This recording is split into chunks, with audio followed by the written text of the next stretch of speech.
السلام علیکم۔ Supreme court سے میں ہوں ابرار حسین استوری اور ناظرین، آج سپریم کورٹ میں 3 بینچز اہم مقدمات کی سماعت کر رہے ہیں اور خاص طور پہ سابق وزیر اعظم عمران خان کے لیے بشرا بی بی اور سابق چیف جسٹس پاکستان ثاقب نثار صاحب کے بیٹے نجم صاحب کے جو آڈیو لیکس ہیں، کال ریکارڈنگز ہیں، اس حوالے سے ہی اہم مقدمہ ہونے جا رہا ہے۔ اس کے علاوہ ایک اور مقدمہ ہے جس میں مسلم لیگ نون کے رہنما علی گوہر کی جانب سے N97 فیصل آباد کے دوبارہ گنتی سے متعلق لاہور ہائی کورٹ کا فیصلہ چیلنج کیا گیا ہے۔ اس اہم کیس کی سماعت بھی ہونے جا رہی ہے، کیونکہ گزشتہ دنوں ہم نے دیکھا کہ چیف جسٹس قاضی فائز عیسیٰ کی سربراہی میں جو 3 رکنی بینچ نے مسلم لیگ نون کو 4 نشستیں ایک ہی دن میں جو ہے وہ دی تھی۔ اسی طرح کے مقدمات تھے یہ، اور لاہور ہائی کورٹ میں یہ معاملہ تھا۔ لاہور ہائی کورٹ نے الیکشن کمیشن کا فیصلہ کالعدم قرار دیا تھا دوبارہ ووٹوں کی گنتی کے حوالے سے۔ تو آج یہ معاملہ جسٹس امین الدین خان کی سربراہی میں 2 رکنی بینچ کرنے جا رہا ہے، اور جسٹس نعیم اختر افغان اس بینچ کا حصہ ہیں، اور یہ اسی بینچ کا حصہ بھی تھے جس میں چیف جسٹس قاضی فائز عیسیٰ نے مقدمات سنے تھے۔ تو اس کی تفصیلات بھی آپ کے سامنے رکھوں گا۔ آج 3 بینچز ہیں۔ چیف جسٹس قاضی فائز عیسیٰ صاحب کیونکہ آج ان چیمبر ورک کر رہے ہیں، اور خاص طور پہ گزشتہ روز ایک بڑا مقدمہ پاکستان تحریک انصاف سے متعلق سپریم کورٹ میں لگا ہوا تھا، وہ مقدمہ اچانک رات کو ڈی لسٹ ہوا۔ اس کی پہلے تو کچھ وجوہات یہ بتائی گئی کہ یہ پاکستان تحریک انصاف کی جانب سے التوا کی درخواست آئی تھی، شاید اس وجہ سے یہ مقدمہ ڈی لسٹ کیا گیا، لیکن ہمیں رات گئے پتہ چل گیا کہ جسٹس جمال مندوکھیل نے جو ایک نوٹس سپریم کورٹ کا آیا، اس میں پتہ چلا کہ جسٹس جمال مندوکھیل کی جانب سے عدم دستیابی کے باعث یہ مقدمہ ڈی لسٹ کر دیا گیا ہے، اور ابھی ہمیں پتہ چلا کہ جسٹس جمال مندوکھیل کی کوئی عزیز جو ہیں وہ فوت ہوئے ہیں، تو اس وجہ سے وہ اس مقدمے کا آج حصہ نہیں تھے، تو اس وجہ سے یہ مقدمہ ڈی لسٹ کیا گیا ہے، کیونکہ پنجاب کے اندر ٹریبونلز کے قیام کا معاملہ ہے، بڑا اہم معاملہ ہے۔ اس سے پاکستان تحریک انصاف اور مسلم لیگ نون کے درمیان جو انتخابات کی جنگ ہے 8 فروری کے بعد، فارم 45 اور فارم 47 کی جنگ کا معاملہ ہے،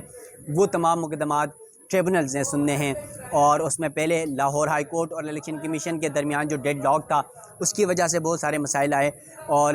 اب دیکھتے ہیں کہ یہاں پر کیا کچھ ہوتا ہے۔ کیس ڈی لسٹ ہوا ہے، تو بات کرتے ہیں دیگر مقدمات کی۔ آج 3 بینچز ہیں جس طرح میں نے آپ کے سامنے ذکر کیا۔ چیف جسٹس قاضی فائز ان چیمبر ورک کر رہے ہیں۔ جو 3 بینچز ہیں اس میں پہلا جو بینچ ہے، بینچ نمبر 1، اس میں جسٹس منصور علی شاہ کی سربراہی میں 2 رکنی بینچ سماعت کر رہا ہے۔ اس میں بینچ میں جسٹس اطہر من اللہ شامل ہیں۔ مختلف مقدمات، سول، کرمنل اور سروس میٹر سمیت ضمانتوں کے الیکشن میٹرز جو ہیں وہ مقدمات اس زیر سماعت آئیں گے۔ اس کے علاوہ جو بینچ 2 ہے وہ جسٹس امین الدین خان اور جسٹس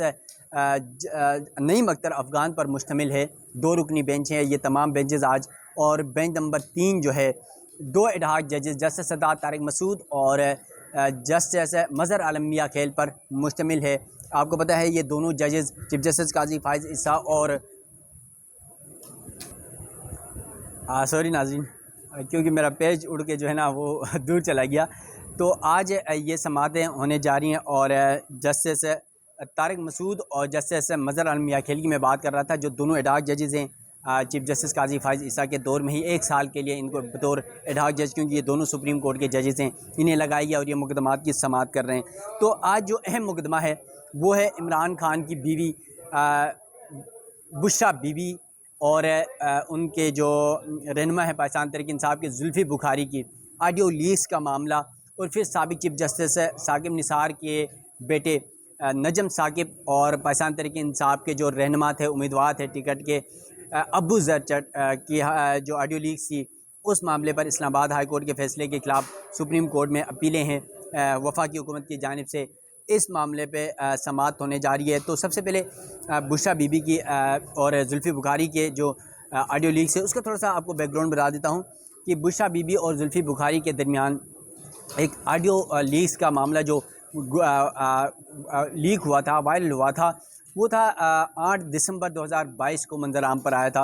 اور اس آڈیو میں دونوں رہنما جو ہیں بشرا بی بی ہو یا زلفی بخاری ہیں، وہ سابق وزیر اعظم عمران خان کے پاس موجود جو توشہ خانہ کی گھڑیاں ہیں جو گفٹ دی جاتی ہیں بطور وزیر اعظم کسی بھی ملک کی جانب سے، جس پر آج بھی عمران خان کے اوپر آپ کو پتہ ہے توشہ خانہ سے متعلق مقدمات کی سماعتیں چل رہی ہیں، اور پہلے وہ توشہ خانہ کے معاملے پر بری بھی ہو چکے ہیں، انہیں سزائیں بھی ہوئی تھی اور آج بھی ان معاملات پر مقدمات چل رہے ہیں۔ تو وہ گڑیاں فروخت کرنے کے حوالے سے زلفی بخاری اور بشرا بی بی کے درمیان بات چیت ہو رہی ہے۔ اس کے بعد یہ 21 سیکنڈ کی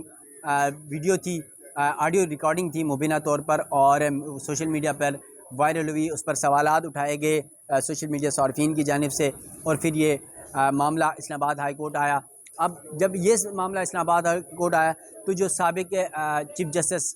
سپریم کورٹ آف پاکستان ہے ثاقب نثار صاحب، ان کے بیٹے نجم ثاقب کی بھی ایک آڈیو مبینہ طور پر منظر عام پر آئی، اور یہ تاثر دیا گیا کہ سابق چیف جسٹس کے بیٹے جو ہیں وہ پاکستان تحریک انصاف کے اندر انٹرفیئر کر رہے ہیں پاکستان تحریک انصاف کے رہنماؤں کو ٹکٹ دینے کے لیے۔ تو اس آڈیو سے یہ ریلیٹ کیا گیا۔ اب اس آڈیو کا معاملہ جو تھا 25 جون کو اسلام آباد ہائی کورٹ نے اس حوالے سے فیصلہ دیا تھا، اور وفاقی حکومت نے اس 25 جون کا فیصلہ سپریم کورٹ میں چیلنج کیا تھا، جس پر آج سماعت ہونے جا رہی ہے۔ جسٹس امین الدین خان پر مشتمل 2 رکنی بینچ جسٹس نعیم اختر افغان شامل ہیں، اس کیس کی سماعت کریں گے۔ وفاقی حکومت نے اپیل میں اس حوالے سے کہا کہ ہائی کورٹ کی جانب سے اداروں کے سربراہان کی طلبی اور ان سے رپورٹس منگوانا فیکٹ فائنڈنگ کے خلاف ہے، جبکہ نجم ثاقب کی درخواست پارلیمانی کمیٹی کی طلبی کے خلاف تھی، جو معاملہ ختم ہو چکا ہے۔ اس کے علاوہ یہ بھی کہا گیا کہ اسلام آباد ہائی کورٹ کے سنگل بینچ نے حقائق کے منافی یہ فیصلہ دیا۔ ہائی کورٹ نے وہ ریلیف دیا جو مانگا ہی نہیں گیا تھا۔ اسلام آباد ہائی کورٹ نے اختیارات سے زیادہ تجاوز کیا، جبکہ سپریم کورٹ 25 جون کا اسلام آباد ہائی کورٹ کا جو فیصلہ ہے وہ کالعدم قرار دے۔ اس کے علاوہ اسلام آباد ہائی کورٹ میں اپنے 25 جون کے حکم نامے میں کہا تھا کہ قانون کے مطابق شہریوں کی کسی بھی قسم کی سرویلنس غیر قانونی عمل ہے، یعنی کال ریکارڈنگز، ان کے جاسوسی کرنا، یہ غیر قانونی عمل ہے، اور اس حوالے سے وزیر اعظم سمیت تمام اداروں کے سربراہان سے رپورٹ طلب کی تھی، ان چیمبر اور سربمر رپورٹس طلب کی تھی، اور پھر کہا گیا تھا کہ ریاست کی زیر سرپرستی قانونی انٹرسپیشن مینجمنٹ سسٹم کے ذریعے 40 لاکھ لوگوں کی سرویلنس کی ذمہ داری وفاقی حکومت پر عائد ہوتی ہے۔ وزیر اعظم اور کابینہ ممبران اس ماس سرویلنس کے اجتماعی اور انفرادی ذمہ دار ہیں۔ اس کے علاوہ 29 اپریل 2023 کو سابق چیف جسٹس ثاقب نثار کے بیٹے ثاقب نثار کی جو پنجاب اسمبلی کے حلقہ 137 سے متعلق پی ٹی آئی کے ٹکٹ ہولڈر ابو ذر سے گفتگو کی ایک مبینہ آڈیو سامنے آئی تھی۔ اس آڈیو پر میں پنجاب اسمبلی کے ٹکٹ کے حوالے سے گفتگو کی جا رہی تھی، اور اب یہاں پر جب معاملہ ہے مبینہ آڈیو میں، تو حلقہ 137 میں امیدوار ابو ذر نجم ثاقب سے کہتے ہیں کہ آپ کی کوشش رنگ لے آئی ہے، جس پر نجم ثاقب کہتے ہیں مجھے اس حوالے سے انفارمیشن مل چکی ہے، آپ بتائیں اب کیا کرنا ہے، جس پر ابو ذر بتاتے ہیں کہ ابھی ٹکٹ چھپوا رہے ہیں، اس پر دیر نہ کریں، ٹائم بہت تھوڑا کم ہے۔ تو یہ معاملہ جب اس طرح وائرل ہوا، اور پھر ثاقب نثار صاحب کے بیٹے نجم ثاقب اسلام آباد ہائی کورٹ گئے، اور اسلام آباد ہائی کورٹ میں جب یہ معاملہ آیا تو وہاں ججز کی جانب سے یہ کہا گیا کہ عام شہریوں کی آڈیو ریکارڈنگ، کال ریکارڈنگ کا اختیار کس کے پاس ہے، وزیر اعظم بتائیں، اداروں کے سربراہان بتائیں، اور پھر پی ٹی آئی سمیت دیگر اداروں سے تفصیلی اس کی رپورٹس ان چیمبر طلب کی گئی تھی۔ اب یہ معاملہ سپریم کورٹ میں آیا وفاقی حکومت کی جانب سے کہ اسلام آباد ہائی کورٹ نے اپنے اختیارات سے زیادہ تجاوز کیا ہے، اور سپریم کورٹ کے 25 جون کا جو فیصلہ ہے وہ کالعدم قرار دیا جائے۔ اس کے علاوہ دوسرا اہم مقدمہ آج سپریم کورٹ میں ہونے جا رہا ہے NA 97 فیصلہ آباد کے حوالے سے، دوبارہ گنتی کا معاملہ ہے انتخابات میں، 8 فروری کے انتخابات میں، اور یہاں سے پاکستان تحریک انصاف کے حمایت یافتہ جو آزاد امیدوار ہیں سعد اللہ کامیاب قرار پائے تھے، لیکن مسلم لیگ نون کے جو امیدوار ہیں علی گوہر، انہوں نے الیکشن کمیشن سے میں درخواست دائر کی دوبارہ ووٹوں کی گنتی کے حوالے سے۔ الیکشن کمیشن نے فیصلہ دیا کہ ووٹوں کی دوبارہ گنتی کی جائے، لیکن جو پاکستان تحریک انصاف کی حمایت یافتہ امیدوار تھے وہ لاہور ہائی کورٹ چلے گئے، اور لاہور ہائی کورٹ نے